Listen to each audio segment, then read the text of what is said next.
요 바로 기사를 보면서 하는 게 좋겠죠? 네. 오늘 내용은 이제 대출금리 먼저 말씀을 드리도록 하겠습니다. 요즘에 대출금리 말 많죠. 이제 걱정하시는 분들도 많고, 그다음에 기사 제목들이 워낙 또 자극적이에요. 근데 가만히 보면 제가 봤을 때 걱정 안 하셔도 될 분이 있고, 진짜 걱정하셔야 될 분들이 있고, 이거 좀 갈려가지고 걱정 안 하셔도 될 분들은 이런 기사 그냥 스킵하면 되는 거고, 그다음에 걱정을 하셔야 될 분들은 그럼 나는 어떻게 방법을 찾아야 되잖아요. 그냥 이제 대출 진짜 올라간다고 이러다 다 죽어 이러고 죽을 수는 없는 거니까. 맞아요. 그래서 이 기사들이 어떤 내용인지, 도대체 금리는 왜 이렇게 올라가고 앞으로는 또 어떻게 될 것이며 우리는 또 어떻게 준비를 해야 되는지, 그런 것들을 한번 이제 살펴보도록 하겠습니다. 알겠습니다. 그러면은 기사를 보면서 한번 얘기를 한번 해볼게요. 첫 번째 기사가 이제 자고 일어나면 폭등하는 대출금리 6% 목전.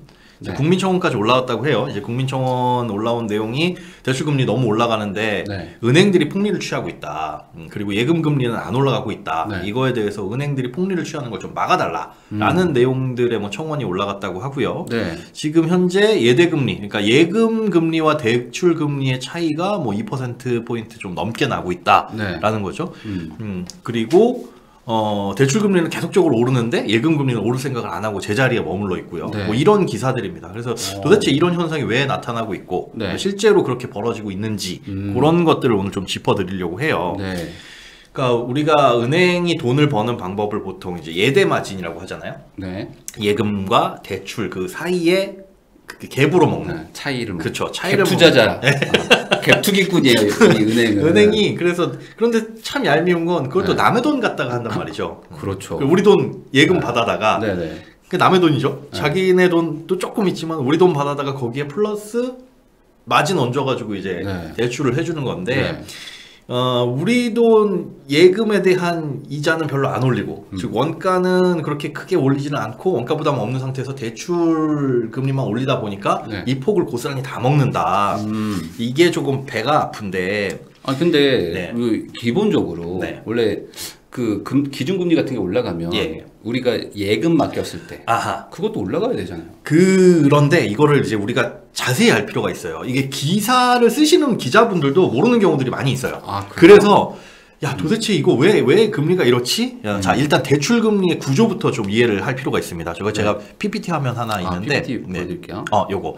자, 요 화면을 보면 저 파란색 맨 왼쪽에 대출 기준금리라고 되어 있는 게 원가예요. 그러니까 우리가 김밥집을 한다고 생각하면 김, 쌀, 뭐 단무지, 햄 이런 것들에 대한 비용이고 기준금리. 거기에 플러스 이제 가산금리라는 걸 붙입니다. 가산금리. 원가에 가산금리를 붙여가지고 그게 대출금리가 되는데 가산금리에 뭐가 들어있냐? 단순히 마진만 있는 게 아니라 그 대출 기준금리 외에 원가들이 있어요. 그러니까 우리가 김밥집을 가더라도 김밥만 원가가 아니라 김밥 말아주시는 아주머니 인건비도 원가고 여기 임대료도 원가고 뭐 그런 것들이 들어가잖아요. 마찬가지로 대출을 해줄 때도 유동성 프리미엄, 신용 프리미엄 저게 뭐냐면 돈을 떼일 위험들.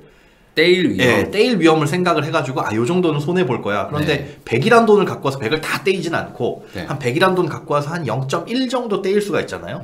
그런 비용들 이런 거 이제 유동성, 신용 프리미엄 이렇게 보시면 됩니다.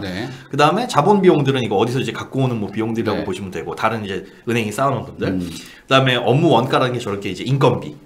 뭐 임대료 뭐 이런 것들이고 이제 법적 비용은 말 그대로 이제 법적으로 들어가는 비용들 이런 게 조금 포함될 수가 있고 이런 것들이 이제 원가라고 보시면 되고 여기에 플러스 저 초록색 부분이 마진이에요. 마진. 저 마진이 물론 저 폭이 저렇게 좁을지 더 넓을지는 모르겠지만 그게 꽤 넓겠죠. 이만할 수도 있는데. 그쵸. 근데 마진 두 글자니까 두 글자니까 소리가 작다고요. 맞죠. 마진 두 글자니까 소리 다시 켰습니다. 자, 그 다음에 빨간색 부분이 저게 뭐냐면 가감 조정금리라고 해가지고 여기요. 저 부분이 뭐냐면은 그 사장님 할인이에요. 사장님 할인이 뭐예요? 그러니까 우리가 김밥집 갔는데 단골이에요. 그러면 사장님이 뭐 3,500원 뭐 아니지 4,200원 나왔는데 200원은 그냥 깎아줄게 요런 느낌 있죠. 그러니까 요거 깎아주는 겁니다. 깎아주는 우대금리라고 하는 거. 우대금리. 근데 우대금리도 보면 저렇게 여러 가지가 있는 게 부수거래 감면이라는 게 보통 우리가 일반적으로 알고 있는 우대금리. 뭐냐면 그 뭐 적금하면은 0.1% 포인트 뭐 신용카드 쓰시면 0.1% 포인트 또 깎아주고 뭐 이런 것들 있잖아요. 그게 부수거래들. 이게 진짜 엄청 많아요. 많아요, 저게. 근데 꺾기를 못하게는 하지만 저게 또 꺾기가 아니라 참 부수 거래를 있어서 우대를 해준다는 느낌으로 들어가기 때문에 사실은 꺾기라는 건 뭐냐면 이거 안 하면 저희 대출 안 해줄 거예요 라는 거지만 저거는 이거 하시면 대출금리 깎아줄 거라서 이거는 좀 기분은 나쁘지만 하는 게 유리하죠. 왜 그러냐면 제가 이거 요번에 겪은 건데 그 제가 뭐 이렇게 은행 가서 이렇게 환전을 했거든요. 근데 환전을 할 때 우대 환율을 해준다고 하면서 저한테 청약 통장을 좀 가입해달라는 거예요. 아니 나는 청약 아예 안 하는데 전 청약 통장 아예 없거든요. 왜요? 왜 없으세요? 전 이미 뭐 다주택자고 그래도 어차피 청약에 대해서 아예 1도 관심이 없고 이거를 할 바엔 전 다른 거 한다는 주의였는데 너무 막 간곡하게 얘기를 해주시고 더 제가 거절할 수 없었던 거는 갑자기 핸드폰을 꺼내시더니 이렇게 이렇게 막 구독자라. 그건 어쩔 수 없지. 그건 어쩔 수 없죠. 구독자니까. 그래서 제가 월 10만 원짜리 가입을 했습니다. 뭐 필요 없으면 2만 원까지 넣을 수 있으니까. 이거 잠깐 청약 얘기 나왔으니까 까먹기 전에 청약 통장이요. 여러분들 되게 많이 권유 받으실 거예요. 특히나 지금 결혼하신 분들은 애기들 낳으면 은행 직원들이 청약 통장을 그렇게 가입시키려고 하는데 애들 태어났으니까. 그쵸. 하지 마세요. 일단 애들은 이따 뭐 뒤에서 드릴 거고 청약 통장을 왜 이렇게 우리한테 권유를 하냐면 이게 은행에서 되게 짭짤하게 남아요. 그래요? 우리가 보통 청약 통장을 가입하면 남는 게 뭐 있어요 싶겠지만은 이게 은행 상품이 아니잖아요.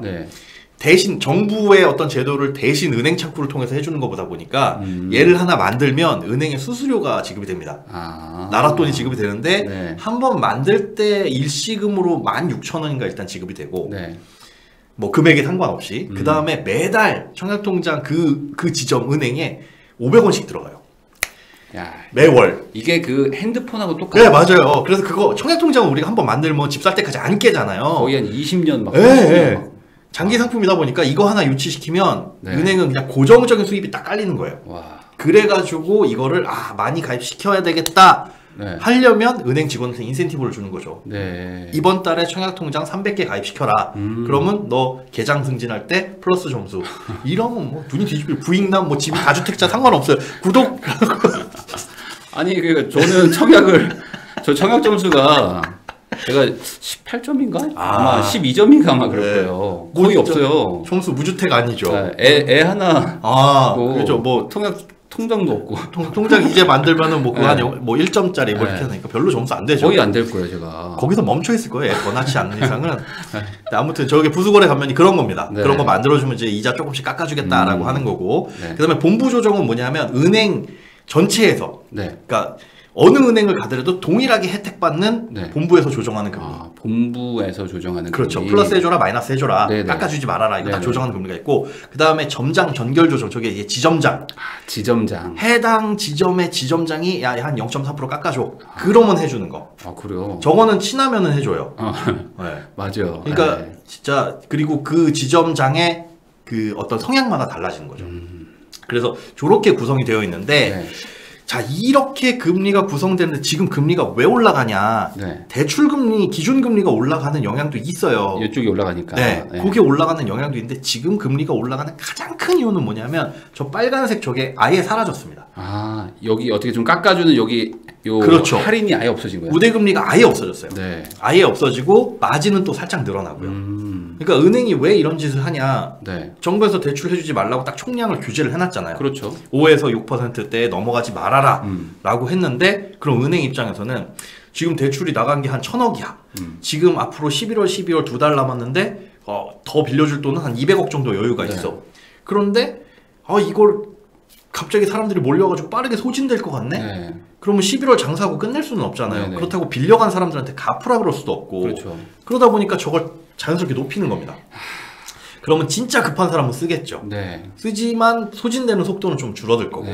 그러다 보니까 저런 것들을 줄이고 마진을 높였는데 어차피 대출을 받아야 될 사람은 받게 되기 때문에 이 불만이 나오는 거죠. 그러니까 이게 명분은 사실 좋잖아요. 정부가 줄이라고 하니까. 그러면 어떡하냐. 빌리러 오는데 가격을 비싸게 올려야지. 라는 건데 그게 마진이 늘어나는 식으로. 그러니까 은행은 신나는 겁니다. 은행은 사실은 웃고 있지는 못하지만 속으로는 굉장히 껄껄껄껄 웃으면서 좋아하죠. 그래서 간혹가다 이제 주식 투자하시는 분들은 이럴 때 그럼 은행주 사야 되냐. 금리 올라가면 은행이 수혜를 본다는데 그럼 안 돼요. 왜 안 되냐? 네. 이게 정부에서 우리나라는 은행이 수익을 많이 벌면 배당을 많이 좀 해줄 것 같잖아요. 네네. 돈을 나눠줄 것 같은데 이건 이제 금융당국에서 이 지금 금융 상태에서 만약에 무슨 문제가 생기면 서브프라임 같은 옛날에 그런 문제들이 생기면 니네들 도산할 수 있어. 그렇기 때문에 비상금을 충분히 쌓아놔. 그거 쓸데없이 배당하지 말고 해가지고 그 배당금도 규제를 합니다. 배당해주지 말라. 그러니까 은행주는 사봐야 지금 솔직히 이론상으로는 좋은데 우리한테 떨어질 게 없어요. 아니 마진이 높아지면 원래 사실 회사가 좋아지는 그렇죠. 건데. 실적이 좋아지는 거고. 근데 뭐 그걸 이제 정부가 막 또 누른다 이거죠. 그걸 갖고 있어요. 왜냐면 은행 위험해질 수 있으니까. 부실이 계속 생기면 저거 떼어먹히는 돈이 많아질 거고 그러면 은행이 휘청휘청할 수 있으니까 이럴 때일수록 돈 많이 벌었다고 니네들 뭐 잔치하지 말고 배당 잔치하지 말고 비상금을 쌓아놔라 라고 권고를 해서 배당을 금지시켜놨어요. 그러다 보니까 은행은 좋죠. 완전 좋네. 완전 좋죠. 그럼 주주들한테도 명분이 있고. 그렇죠. 나라에서 주지 말랍니다. 주지 말라도 어떡해요, 저희가. 그렇죠. 그렇게 돼요. 이유는 다들 있기는 한데 이해는 납득은 가는데 불만이 나올 수밖에 없고요. 그러다 보니까 그러면 다시 돌아와서 그래 대출금리 올리는 것까지는 알겠는데 도대체 예금금리는 니네 왜 안 올리냐? 그렇죠. 올릴 필요가 없죠.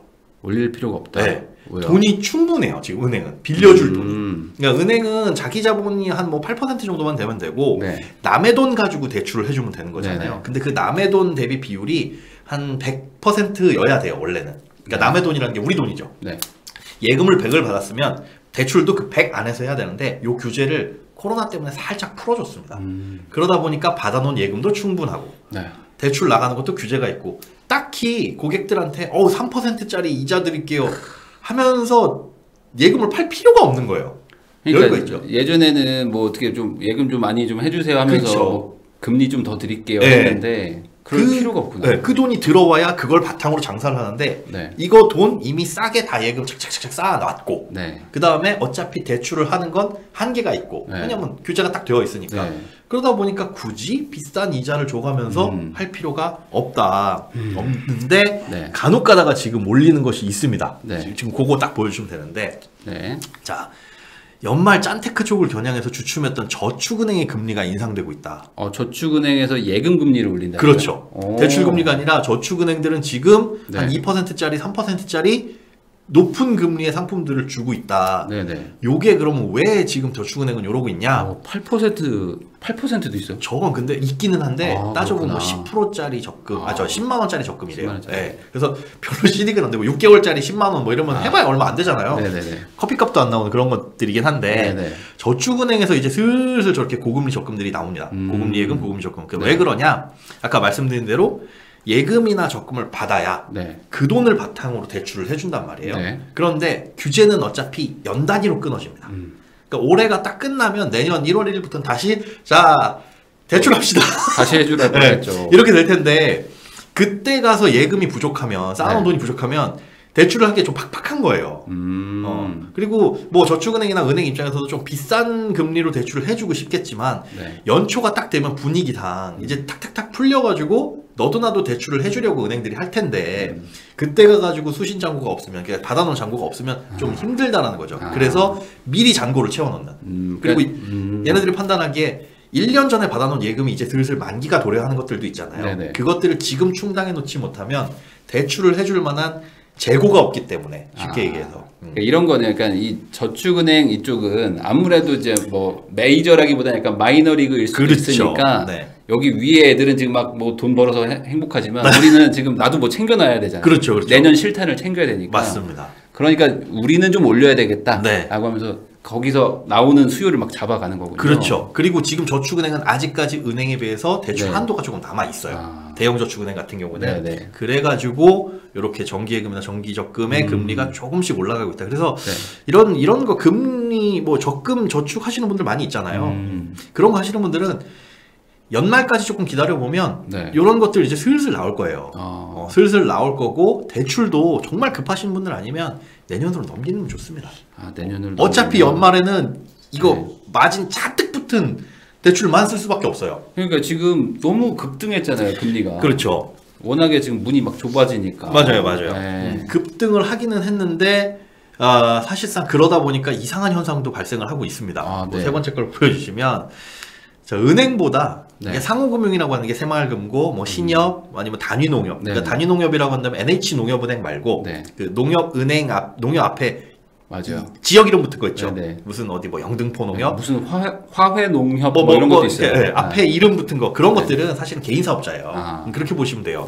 그래서 그 단위별로 대출을 해줍니다. 그러니까 얘네들은 좀 주머니에 실탄이 충분히 남아 있어요.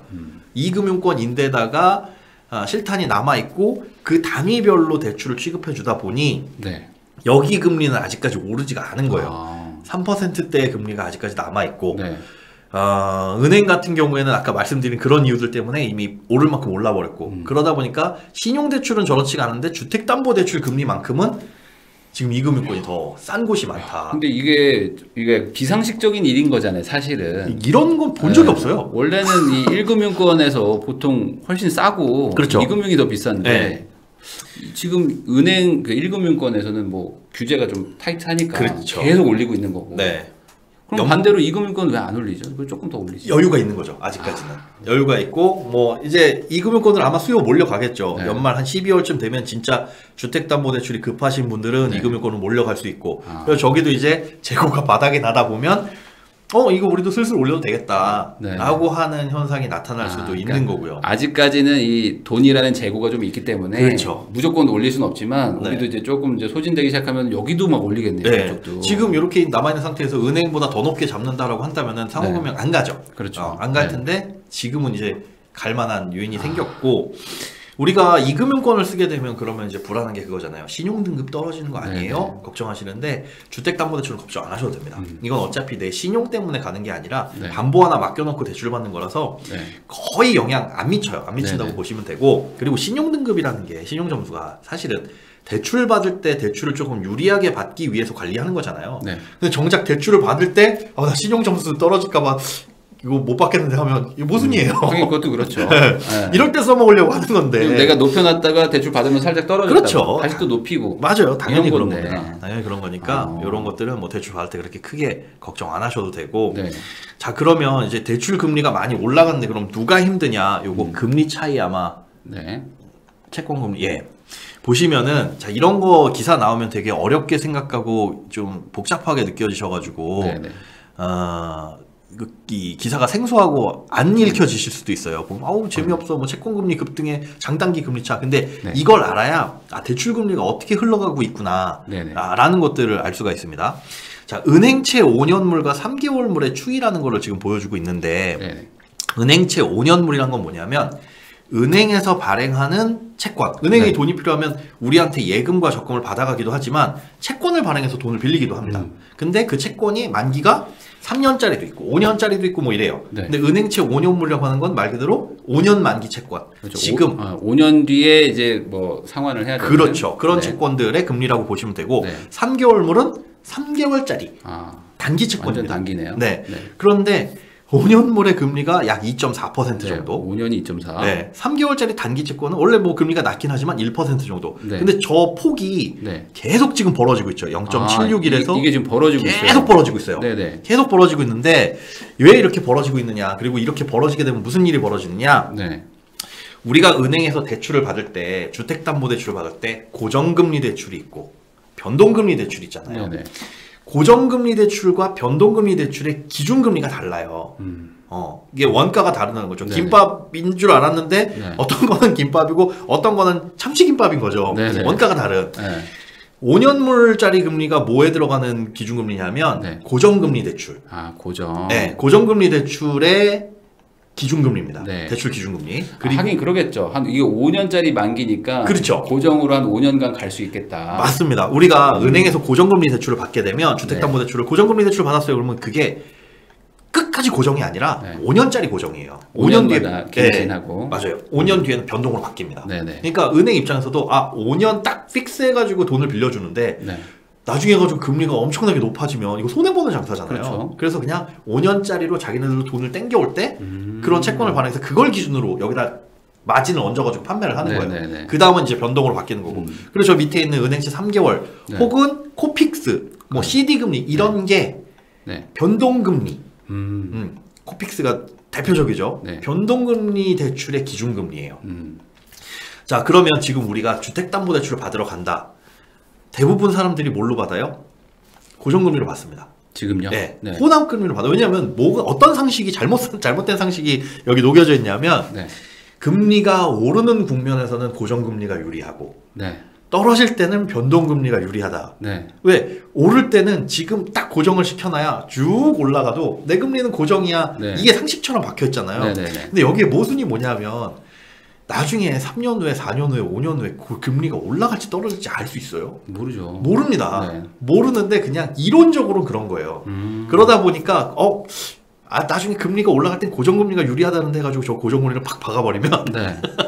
지금 엄청나게 비싼 대출을 쓸 수밖에 없는 겁니다. 여기도 지금 이미 1.3% 차이가 나는데. 그쵸. 그러니까 네. 저 말인즉슨 5년 동안 최소한 변동금리 대출의 금리가 1.3% 이상은 올라줘야 된다는 거예요. 그렇죠. 그런데 저게 꼭 반드시 한국은행 기준금리만큼 이제 올라가진 않지만 0.25%씩 올리잖아요. 그럼 0.25% 올릴 때 5번을 올려야 네. 5번 올려도 저게 안 되죠. 0.25 그렇죠. 곱하기 5번이 1.25니까 한 6번 정도 올리면 되겠네요. 네. 그럼 즉 내가 고정금리 대출을 받아서 5년 안에 금리가 6번이 올라가고 네. 그 다음에 어느 정도 유지가 돼야 본전은 뽑을 수가 있다라는 그래야 느낌. 본전일까 말까요? 그렇죠. 본전일까 말까요. 그러니까 지금 만약에 대출을 받으시는 분들은 그 고정관념 때문에 금리가 올라갈 때는 고정금리가 유리해라는 고정관념 때문에 고정금리 대출을 받았다가는 굉장히 비싸게 대출을 받을 수 있다. 네. 그리고 이미 고정금리 대출을 작년이나 재작년에 받으신 분들 있죠. 네. 그분들은 지금 금리가 아무리 올라가도 사실은 전혀 영향이 없는 분들. 상관이 없죠. 네. 네. 그래서 지금 기사들 나오는 것 중에 좀 황당한 기사들은 뭐냐면 금리 이렇게 올라가도 영끌족 어떡하나. 네네. 그런 걱정들 하는 분들 많아요. 근데 그 영끌이라는 게 우리가 대출 규제가 이미 걸려있기 때문에 네. 끌어낼래야 뭐 40% 50% 정도잖아요. 네. 뭐 일부 지역에서는 60%까지 되지만 네. 은행에서 분명히 그때 대출을 받을 때 고정금리 대출을 받으셨을 거고 네. 그분들은 금리가 지금 올라가 봐야 어떻게 보면 아무 상관없는 거예요. 앞으로 막 3, 4년 정도. 그렇죠. 나는 금리가 이렇게 가고 있는데 네. 금리가 뭐 이렇게 뭐 하든 말든 뭐 나랑은 상관없는 그렇죠. 거니까. 아무 상관 없으신 분들. 그런데 그 5년이 끝나가는 분들은 이제 좀 걱정이 되겠죠. 그러겠죠. 왜냐하면 변동금리를 바뀌니까. 그럼 네. 변동금리 금리는 올라갔냐? 그걸 또 봐야 되겠죠. 자, 네. 이거 저 슬라이드에서 밑으로 내려주시면 자. 변동금리의 기준금리가 되는 가장 대표적인 코픽스 금리입니다. 네. 코픽스 금리는 11월 9일부터 8월 1일까지 많이 올라왔어요.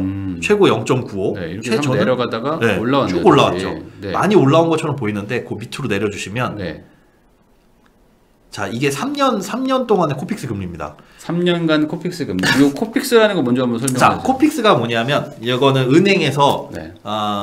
재고를 이 원가라고 보시면 돼요. 근데 원가가 아까 채권을 발행했을 때 원가도 발생을 할 수 있고 얘는 소매금융이라고 보시면 돼요. 쉽게 얘기해서 우리들한테 예금 적금 주는 거. 네. 그럴 때 예금이나 적금 줄 때 이자를 붙여줘야 되는데 그 이자를 높게 붙여줘야 될 때가 있고 낮게 붙여줘야 될 때가 있는데 지금은 그게 낮은 상황이라고 말씀을 드렸잖아요. 네네. 그러다 보니까 보면 거의 3년 동안 바닥이에요.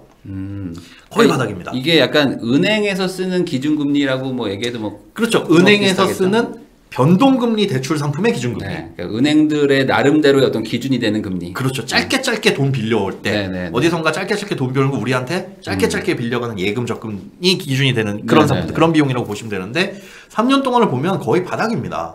사실은 변동금리 대출을 받더라도 네. 지금 변동금리 대출이신 분들이 왜 이렇게 금리 올랐지 하시는 분들 거의 없을 거예요. 네. 저도 지금 자동차를 할부로 해놓은 게 있어요. 네. 할부를 진짜 싫어하는데 돈이 있음에도 불구하고 할부라는 이유가 뭐냐면 금리가 너무 싸요. 네, 맞아요. 네. 여러분들 이 광고 아닙니다, 절대로.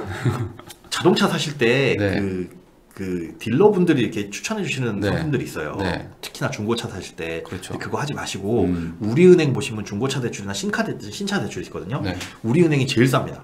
우리은행이 제일 싸요? 네, 우리은행이 심지어 그 친환경 차량. 뭐 친환경 차량 하이브리드도 포함되고 모든 친환경 차량에 대해서는 0.7%포인트 우대금리를 적용을 해줘요.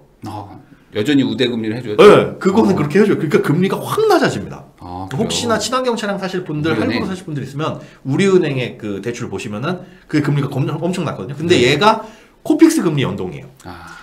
대출 금리 매달 날라와요. 이번 달 금리, 예전 금리는 뭐 2몇% 날라오는데 안 움직여요. 거의 뭐 해봐야 0.3 정도 왔다 갔다 그 정도. 실제로 변동금리 대출 받으신 분들은 그래 요즘 금리 뭐 6% 올라갔다는데 나는 느낌 없는데 라고 하는 게 코픽스와 연동된 거. 왜? 지금 은행이 예금 적금을 그렇게 굳이 비싸게 받을 필요가 없으니까 코픽스 금리는 오르지 않고 있는 겁니다. 그런데 얘도 연말엔 살짝 올라가겠죠. 왜냐면 아까 그런 이유 때문에. 정말 뭐 가득 차면. 가득 차고 이제 내년을 준비해야 되니까 재고 좀 쌓아야 된다는 이유로 아마 코픽스는 매달 15일에 발표가 되거든요. 15일에 발표되면 그 달 15일, 그러니까 11월 15일에 발표되면 11월 15일부터 12월 15일까지 그게 적용이 돼요. 근데 이 발표되는 이 금리가 언제 거냐면 11월 15일부터 한 달 전 동안 실제로 취급된 예적금 금리의 원가가 여기 반영된 겁니다. 그러니까 연말에 아마 특판 적금들이 많이 판매가 되면 12월에 비싸게 돈을 주고 은행이 재고를 땡겨왔으니까 이 제품을 땡겨왔으니까 아마 1월 15일 정도 되면 코픽스 금리가 좀 많이 올라가겠죠. 그때는 변동금리 상품들의 대출 금리가 올라갈 수는 있으나 그것도 지금 수준으로 봤을 때는 차츰차츰 떨어질 가능성이 높다. 그러면은 이걸 이렇게 이해하면 되나요? 그러니까 지금 뭐 예대 마진이 뭐 되게 커지고 예금 금리가 안 올라가서 막 속상해하는 분들이 있는데 사실 변동금리로 받아놓은 분들 입장에서는 땡큐. 완전 땡큐죠. 그게 오히려 예금금리 안 오르는 게 사실 예금금리 요만큼 오르면 대출금리 이만큼 오르잖아요. 맞아요. 그러니까 예금금리 안 오르는 게 변동금리 대출을 받으신 분들 입장에서는 아이고 좋다. 계속 가자. 아니 저는 다 변동금리거든요. 저는 모든 대출을 다 변동금리만 받아요. 왜냐면 아까 여기 지금 고정금리로 받았다가 갈아타는 게 어때요? 라고 하신 분이 있거든요. 그 비용이 더 많이 듭니다. 일단 지금 고정금리 갭이 너무 크고요. 너무 크고 대출 우리가 갈아탈 때는 거의 대부분의 대출이 중도상환수수료가 있잖아요. 그 중도상환수수료 생각하면은 갚는 게 굉장히 아깝고 그리고 원래 비대면 신용대출에서는 중도상환수수료를 대부분 은행이 부과를 안 했어요. 근데 지금 가계대출 규제 나오면서 신났죠. 은행은 여기도 부과하기 시작했고 신용대출도 비대면 신용대출도 여기 왜 중도상환수수료를 왜 부과하냐면 두 가지 이유예요. 은행은 장사를 이만큼 보고 했는데 이 사람한테 이제 1년 동안 이자 받을 거야 생각했는데 중간에 갚아. 그럼 거기서 발생하는 그 기회비용 뭐 이런 것들 그것 때문에 받는다. 중간에 반품하는 거잖아요. 그렇죠. 반품되는 거 그것 때문에 받는 거. 두 번째는 뭐냐면 여기 인건비. 이거 대출 상담사가 이렇게 해주고 인건비 들어갔는데 그거는 회수해야죠. 이유였는데 비대면 신용대출은 사실 인건비가 안 들어가잖아요. 그러니까 받을 이유가 없는 거예요. 그런데 그래서 안 부과하고 있었는데 이젠 그것도 슬슬 붙이기 시작하고 있는 거죠. 그럼 완전히 그냥 공짜 돈이네. 지금 은행이 기분 제일 좋을 거예요. 아마 실적 보면 은행들 은행이 올해 사상 최대래요. 그러니까요. 실적이. 내년에도 마찬가지일 겁니다. 이 분위기가 그대로 유지가 될 테니까. 그래서 은행주를 사러 갔더니 배당을 안 해줘. 배당 안 해주고 어차피 은행주는 사봐야 실적이 좋든 말든 지들이 좋은 거고. 누가 좋은 건가 모르겠어요. 아니 아까 그 자동차 우리은행이 되게 좋다고 하셨잖아요. 근데 뭐 그냥 상호를 얘기하면 신한마이카. 제가 비교를 해봤는데 신한마이카 대출도 좋긴 한데 우리은행에선 친환경 차량 우대금리 때문에. 그러면 뭐 전기차 뭐 이런 거 살 때는 전기차 하이브리드 뭐 이런 거 살 때는 우리은행 무조건 우리은행으로 가라. 그런 거 아니면은 비슷비슷. 그런 거 아니면은 신한 뭐 마이카 대출이 아마 좀 더 좋았었던 것 같아요. 혜택이. 근데 신한 마이카 대출 뭔가 좀 까다로웠나 서류가? 뭐 하여튼 그런 게 현장에선 있고 그다음에 핵심은 그거죠. 그러니까 중고차 딜러분들도 계실 텐데 그분들이 추천해주는 그 상품이 뭐냐 하면 거기에서도 또 이게 전문용어로 뽀찌를 받거든요. 좀 받아요. 그 수수료를 받기 때문에 그래서 추천을 해줘요. 그런데 그게 사실은 좀 비싸다. 어쩔 수 없이. 그래서 은행에서 알아보시는 게 또 조금 더 좋습니다. 그 마이카 대출 단기 사용의 경우에 고정이 낮습니까? 라고 하시는 분이 있어요. 단기 사용이요? 아니요. 단기 사용일수록 무조건 변동이죠. 짧게 쓸 거면 무조건 변동이죠. 저도 마찬가지 생각인데 저는 오히려 한 변동으로 우선 이 낮은 금리를 이용하다가 만약에 나중에 뭐 금리가 올라가면은 뭐 그때 가서 다시 생각하자. 맞아요. 이게 이거는 사실은 말씀드리기가 조심스러운 건데 과거에 쭉 보면 변동금리로 했을 때가 대부분 상황에서 유리합니다. 대부분 변동이 유리해요? 대부분 상황에서 변동이 유리해요. 그러니까 금리가 올라갈 걸 생각하고 고정을 이렇게 딱 박아 놓으시는 분들이 있는데 그게 30년, 40년 가는 고정금리 대출은 적격대출, 그 우리 정부에서 해주는 적격대출 아니면 보금자리론, 디딤돌 대출 이런 것들밖에는 없습니다. 그러니까 은행에서 해주는 고정금리 상품은 다 길어봐야 5년만 고정이거든요. 네. 그럼 결국은 이때 가가지고 금리 변동 위험에 노출이 되는데 그걸 생각하면 별반 차익이 별로 없고 그리고 은행에서 우리한테 두 가지 선택지를 주잖아요. 일단 네네. 그거 자체가 뭘 선택하든 나한테는 상관이 없어. 네. 은행이 뭐 어떻게 됐든 은행이 유리한 쪽으로 설계를 해놨기 때문에 우리는 그냥 그 부처님 손바닥 안에 놓는 거예요. 그래서 저도 이게 처음에 대출 받을 때 네. 그런 생각을 했어요. 아, 이거 고정이 좋다고 하는데 얘네가 그렇게 할 이유가 있을까? 그렇죠. 얘네 장사하는 사람들인데 맞습니다. 어차피 둘 다 똑같은 게 아닐까? 네. 그러면 확실하게 낮은 거 우선 지금 미리 싸게 들어가 놓고 나중에 생각하자. 네. 그런데 배 아픈 거는 지금 코픽스 금리가 한 0.9 정도 되잖아요. 네, 0.93. 네, 0.93 정도 되는데 은행에서 고정금리 대출을 받거나 변동금리 대출을 받으러 가면 네. 그 금리 차이가 아주 미묘하게 별로 차이가 안 나요. 그러니까 예를 들어 변동금리 대출은 3%, 네. 고정금리 대출은 뭐 3.2% 이런 수준이거든요. 네. 이렇게 딱 보면 그런데 그렇게 차이가 안 나요? 예, 그 정도 차이가 나는데 그러면 네. 우리 입장에서는 변동금리가 좀 싼데 금리 올라갈 거 생각하면 고정금리 해야 될 것 같고 네. 뭐 이런 느낌이잖아요. 네네.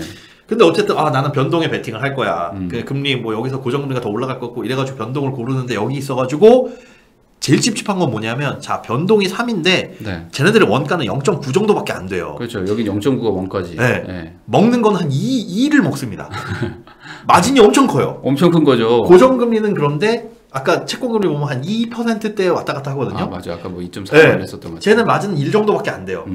얘네들이 받아가는 마진으로 보면 변동이 엄청나게 큽니다. 네. 그래서 꼴보기 싫은데? 이런 생각에서는 변동을 해주기가 싫은데 내 입장에서 변동이 조금 더 유리한 거고. 그렇죠. 네. 이래서 은행이 뭐냐면 어차피 지네들이 돈 벌 구조는 다 마련을 해놨다. 싼 거를 고르시더라도 지네들 마진이 크고 비싼 걸 고르더라도 5년 동안 그 이윤이 딱 고정돼 있는. 그렇구나. 그 손바닥 안에서 놀고 있습니다. 30년 고정이 있어요? 30년 고정이 있습니다. 적격대출이라고 해가지고 이게 네. 이제 한도가 분기마다 나와요. 네. 그러니까 주택금융공사 홈페이지 들어가시면 나오는데 네. 다만 이제 주택이 한정이 되죠. 9억 원 이하 주택. 또 어차피 9억 원 초과 주택은 뭐 대출도 힘드니까. 쉽지 않으니까. 네. 적격 대출 같은 경우에는 은행마다 금리가 약간 다릅니다. 홈페이지 들어가시면 나오긴 하는데 그래도 한 3% 초반. 그리고 30년 고정이에요. 그럼 이거는 고성으로 받아야죠. 네. 1번은 사실은 적격 대출은 세 번째 대출이고 네. 1번은 디딤돌 대출이죠. 그렇죠. 근데 이거는 5억 원 이하 주택이고 또 대출이 나오는 게 한도가 뭐 40%밖에 안 되고 뭐 이런 것들이 있으니까 소득 기준 까다롭고 맞아요. 한도 까다롭고 그다음에 주택 그 기준 자체도 까다롭기 때문에 디딤돌을 받을 수 있으면 1번이 디딤돌이지만 네. 나는 집값이 5억이 넘어간다. 근데 6억 아래다. 라고 한다면 이제 보금자리론. 근데 보금자리론도 뭐 60% 나 실수요자야 해가지고 뭐 60% 다 나오는 것도 아니고 70% 네. 다 나오는 것도 아니고 그 금액에 한도가 있고 소득 제한도 걸려 있으니까 그게 안 되면 이제 적격 대출을 찾아보시면 되는데 금리는 약간 높더라도 네. 세 가지 모두 다 30년 고정 그리고 신혼부부 같은 경우에 그 40년짜리 상품 요새 나왔잖아요. 네. 그런 것도 쓸 수는 있습니다. 청소부밤님이 1.8% 30년 고정이래요. 잘하는지. 와 진짜 잘 받으셨다. 저거는 네. 저런 거는 진짜 갚을 필요가 없는 대출이에요. 그래요? 그렇잖아요. 돈 있으면 있어도 그냥 이금융권 저축은행에 넣어놓는 게 사실은 좀 더 유리하니까. 그러네. 네. 아까 막 3% 막 네, 그런 거 나오면 그런 거에 넣어놔야지. 저거는 갚을 때마다 아까워 이 생각을 하면서 갚는 대출이니 저런 건 진짜 땡큐죠. 그러네요. 하긴 진짜. 정말 싼 어떤 뭐 정부가 뭐 지원해주는 그런 것들로 고정으로 만약에 해놓으면 네. 그런 건 유리할 수 있지만 이제 일반 민간은행에서는 그게 그거다. 네. 보금자리론도 참 갈아탈 수 있습니다. 대환대출 돼요. 그러니까 지금은 약간 금리가 높아지긴 했는데 시중은행만큼은 아니지만 네. 높아지긴 했는데 어쨌든 얘도 30년짜리 대출이니까 받아놓으시고 나중에 혹시나 금리가 떨어졌다. 그럴 때는 또 낮아졌을 때 갈아탈 수도 있으니까 일단은 이런 적격 대출이나 보금자리론 받을 수 있으면 네. 그래서 사실 요즘에 그런 기사들도 나올 거예요. 키높이 이제 주택 가격이 네. 6억 원 넘지 않게 다 맞출 것이다. 맞아요. 6억 원 언더는 네. 왜냐하면 6억 원에 대한 혜택들이 굉장히 많거든요. 보금자리론도 그렇고 또 이제 9억 넘어가면 이제 아예 안 되는 것들도 많고 뭐 주택연금 네. 이런 것들도 많이 있으니까 그건 이제 공시가로 바뀌었군요. 네. 뭐 어쨌든지간에 6억이냐 9억이냐 요 기준 경계선에 따라 가지고 달라지는 것들이 많아서 아마 키높이를 그 정도로 할 것이다. 그리고 조금 더 멀리 보자면 이 6억 원의 기준이나 9억 원의 기준도 사실은 올라가야 되잖아요. 네. 왜냐하면 그 뭐 보금자리론도 옛날부터 6억 원을 기준으로 맞춰져 있고 그때 6억은 그래도 꽤 괜찮은 집까지 할 수 있었던 6억이었죠. 맞아요. 그런데 지금은 6억 원짜리 집을 찾기가 어려우니까 네. 이것도 올라가야지 맞는데 이것도 사실 우리가 이거 올려줘야지 라고 쉽게 생각할 수 있지만 한편으로 보면 이걸 올려주는 순간 시세가 거기에 또 키높이를 맞출 겁니다. 맞아요.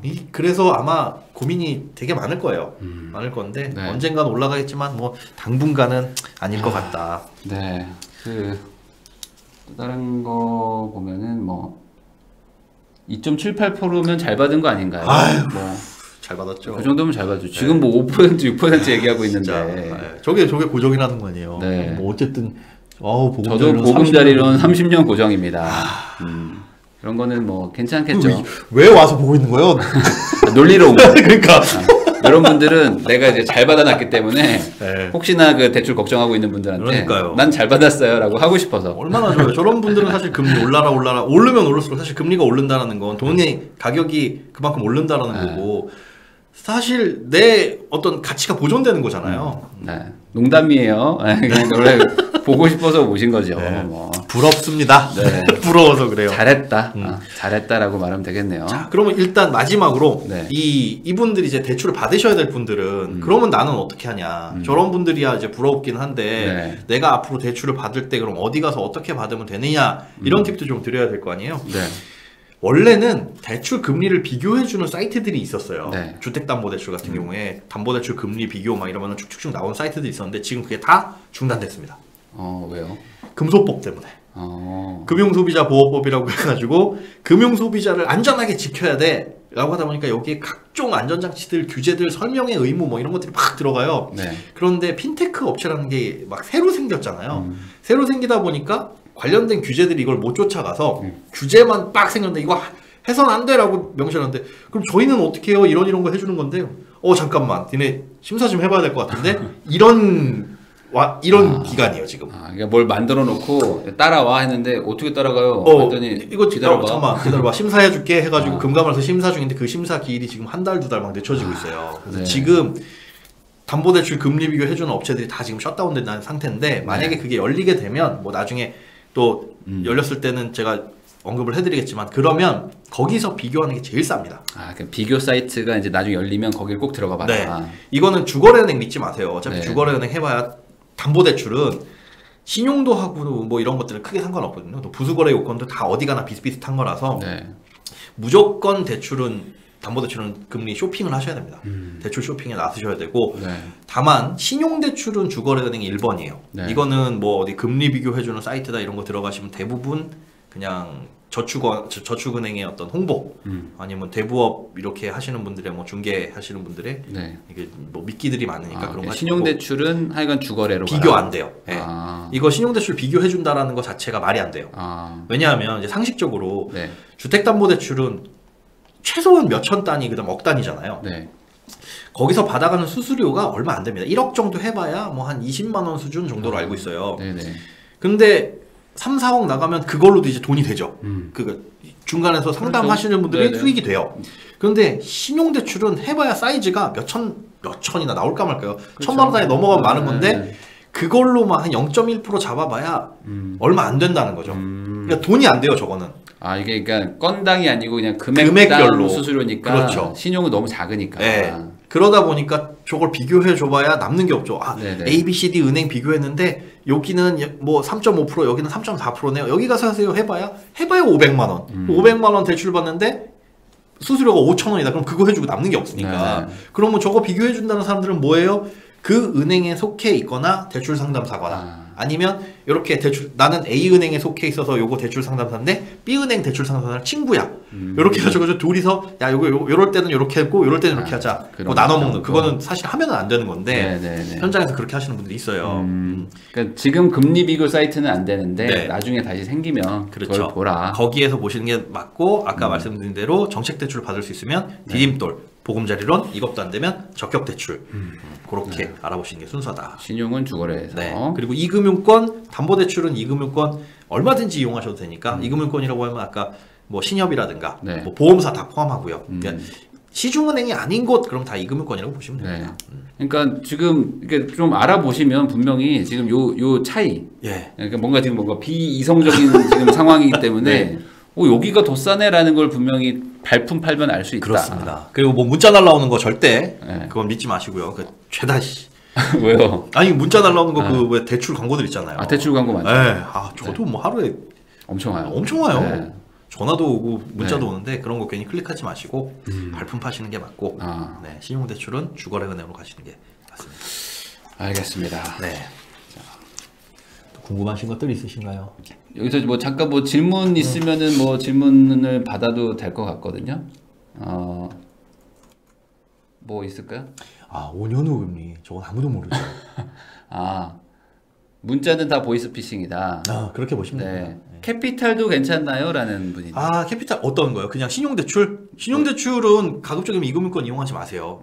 이거는 한번 금리가 신용점수가 떨어지면 회복하기가 되게 어렵습니다. 신용대출은 안 받으시는 게 좋고. 그리고 캐피탈사에서 담보대출을 해주는 건 자동차 담보대출 이런 정도일 거예요. 그런 거 안 받으시는 게 좋고요. 뭐 보험사나 이런 데서도 조금 해주는 거 있던데. 네네네. 보험사 같은 경우에도 주택담보대출 해주는 것들 많이 있으니까 보험사도 적극적으로 알아보시고. 보금자리론 나오나요? 지금? 나옵니다. 나와요. 근데 이게 보금자리론도 나오는데 예전만큼이 안 돼요. 이게 왜 그러냐면 연말에 보금자리론 힘들 수 있어요. 좋은 질문이십니다. 보금자리론은 은행 돈이 아니에요, 사실은. 나라 돈이에요. 주택금융공사에서 나라 돈으로 해주는 대출인데 그만큼 돈을 갖고 있지 않다 보니까 어떻게 하냐면 절차가 일단 은행 돈으로 대출을 해줘요. 보금자리론도. 해준 다음에 그걸 예를 들어 뭐 3억 대출 나갔다. 그럼 그 3억을 가지고 보금자리 그 주택금융공사에 가서 저희 이만큼 나갔으니까 요거 니들이 가져가세요. 해가지고 주택금융공사가 그걸 가져가는데 이 돈이 없잖아요. 은행에다 그 3억을 줘야 되는데 그 채권을 발행합니다. 주택금융공사에서 이 보금자리론 관련된 채권을 시중에 발행을 해가지고 채권을 팔아서 현금을 가져와가지고 이 현금을 은행에 주는 거잖아요. 이런 절차인데 은행이 지금 재고가 거의 다 바닥이 났어요. 일단 은행 돈으로 해줘야 되는데 그 일단의 돈도 없는 거예요. 그러다 보니까 은행 별로 해주기 아마 되게 싫어할 겁니다. 이제 연말 보금자리론도. 왜냐하면 보금자리론 그래 일단 니네들 해주면 그 돈 우리가 줄게라고 했는데 아니 왜 내 호주머니에 있는 돈을 써야 되냐고 이거 우리 장사해야 되는데. 그렇지. 보금자리론 이자 마진이 크지 않을 거 아니에요. 그렇죠. 안 크죠. 정부에서 하는 거니까. 크고 그리고 오늘 나갔는데 오늘 주면 모를까? 오늘 나간 걸 오늘 주지 않잖아요. 외상으로. 외상 거래. 외상으로 또 안 줄 수도 있고 막. 늦게 주고 그러면 연말까지 이제 한 달, 두 달, 뭐 2달도 안 남았는데 이럴 때 내 주머니에 있는 거 일단 털어서 주라고? 야 웃기지 마. 우리 거 장사할래. 그렇지. 이런 분위기가 형성되면 당연히 연말에 보금자리론이 시중에서 힘들 수 있다. 그러니까 내 돈을 가지고 뭐 6%로 빌려줄 수도 있는데 만약에 지금 이거를 막 2.7에 빌려주라고 하니까. 그죠. 내 입장에서는 너무 속상하다 이거잖아요. 네가 돈 먼저 주든가. 돈을 먼저 꽂아줘. 그럼 그걸로 해줄게. 얼마든지. 귀찮은 일 우리한테 다 시키고. 근데 그렇게 보면 은행 손을 들어줄 것 같지만 들어야 될 것 같지만 생각해보면 은행 니네 돈은 많이 벌었잖아. 그러니까 은행 입장에서 생각해보면은 진짜 이게 연말에 다가올수록 보금자리론이 뭐 규제가 없더라도 안 해주려고 그러고 그게 뒤로 밀릴 수 있어요. 왜냐면 일단 니네 돈을 빼줘. 그럼 주머니에 내가 10,000원짜리가 있는데 그래 요거부터 하고 보금자리론 선생님 저희 심사 좀 걸리니까 심사가 까다로워졌다. 심사가 좀 걸리니까 한 2주 정도 걸립니다. 일단 왜냐하면 우리 고객님한테 먼저 해주고 그 다음에 정부 고객님 해줘야 되니. 그러면 지금 만약에 12월 뭐 30일 막 이쯤 잔금 치르는 분들 이런 분들은 미리 움직여야 돼요. 그래서 버팀목 전세자금 대출이나 이런 정책 대출도 아마 요즘에 받으러 가면 한 달 정도 걸린다라고 얘기를 할 거예요. 근데 웃긴 건 뭐냐면 전세자금 대출은 잔금 치르기 한 달 전까지만 되거든요. 그러니까 석 달 전에 나 석 달 후에 전세 계약 들어갈 건데 이거 계약서 가지고 대출 받으러 가면 그건 딱 안 돼요. 그것도 안 돼요. 한 달 전에 딱 가야 되는데 한 달 전에만 이내에만 되는데 거의 한 달이 걸려요. 그러니까 이런 대출을 사실 은행이 지금 해주기 싫은 거예요. 싫구나. 싫을 수밖에 없죠. 일단 네 돈 주고 해라 외상 거래를 하는데 당연히 싫죠. 뭐 질문 없으면 다음 거로 넘어가는 걸로 하겠습니다.